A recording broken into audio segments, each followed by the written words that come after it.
Alright, so do you ever go to send your best pack of beats to an artist and then never hear back, or even worse, get ghosted? Well, there's a lot of reasons for this. Let's go and get into it. Alright, the melody is the single most important part because it sets the mood of the entire final song. If the melody doesn't make the artist feel something right off the bat, they're gonna skip. Like, it can't just be dark, it has to be evil.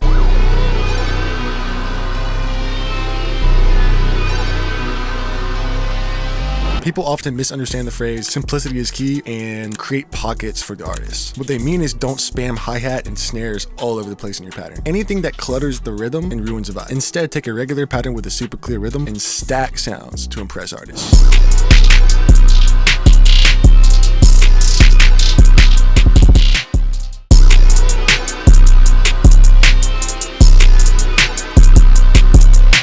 And if you want some free sounds like this, me and Mike just dropped this exclusively free stash full of VST presets, one-shots, drums, phrases, and more. I'll link that in the description. Alright, this is some sauce that I learned kind of over the years of doing custom beats for artists. A good way to avoid sending a huge pack of like 50 beats and not getting a single thing sent back is to instead send them a sample pack. Just kind of based off the vibes that they gave you. You know, if they want something dark, send them a bunch of dark samples. Then have them record over said sample with a metronome to lock it in and kind of build it out. And then have them send it back so you can throw drums on around their vocals so you don't throw them off. And that way you can get a lot more complicated with your drums because they don't have to rap over it. This completely avoids an unnecessary grind of having to send out like 100 beats and hoping for a hit, because the melody could be great but the drums ain't it, or the drums are amazing but the melody ain't quite it. If you custom tailor as you go, you'll be able to make just one beat. And a plus to this method is that you can speed up your workflow by taking aspects of old FLPs, like taking a solid drum pattern from this FLP and mashing it up with the new sample the artist likes. And if your artist is the type to send you random songs to sample, there's this dope plugin called 𝕊𝕌𝔹𝕆 Live. It essentially stays running on your PC and detects the key and BPM stuff in real time. This makes it way easier to just drag and drop it in and just immediately get to cooking up. You can also drag any file into it, so it's also useful for detecting like mislabeled and even unlabeled samples that you get. It's also a great tool for the studio, so you don't have to be second guessing yourself and, you know, moving the 808 up and down trying to find the key, just embarrassing yourself. So yeah, I'll put that in the description. All right, the truth is, at the end of the day, there are thousands of perfect beats being made, so even if you have the perfect beat, you pretty much have to either be a leading figure on YouTube and your beat pops up first when they search for stuff, or you have to have a relationship, and just between you and me, the relationship wins every single time. All right, so a really good technique for finding artists is using Instagram hashtags. I'll list a couple that I use right here. Find one that's kind of in your league. Make sure to actually organically engage with their stuff for a while. You can't just give them a follow, like a post, and then instantly cold DM them. It does not work like that. They got to see you in their notifications for at least a couple days. For example, first day could be commenting on artist posts. Second day could be liking an artist post. Third day could be sliding up on stories. Fourth day could be actually DMing them. A good way to do this, find a really good reel, just send something casual like that, you know? All right, another method is YouTube comments. Just search up any type beat that you normally make. Click on one, go to the comments, find somebody who's obviously an artist, click on them, and then comment on their videos. Try not to make it sound like a bot. You can kind of personalize it some. Like, for example, take a certain lyric and then like this after, just so it doesn't seem like you're a bot right off the bat. Have talks about ideas and how they promote their music. How's their TikTok going? Any luck with that? What's worked best for them? Talk and do all of this without the intention of selling them something. And then come time when they do need some custom beats, casually mention you do them. They'll eventually come to you and give you a shot. If you do this consistently, even in like a year, you could have a client base of 75 artists who pay you around $100 a month, roughly on average. That's $7,500 a month. That's been a really big revenue source for me lately. Now, if you're sending out packs or posting beats online, stick to the right key and BPMs for your subgenre. I get sent almost 100 songs every month to mix, and the most common that I do see and that are kind of the safest to stick with are 120, 140, 160, A minor, C minor, D minor, and E minor.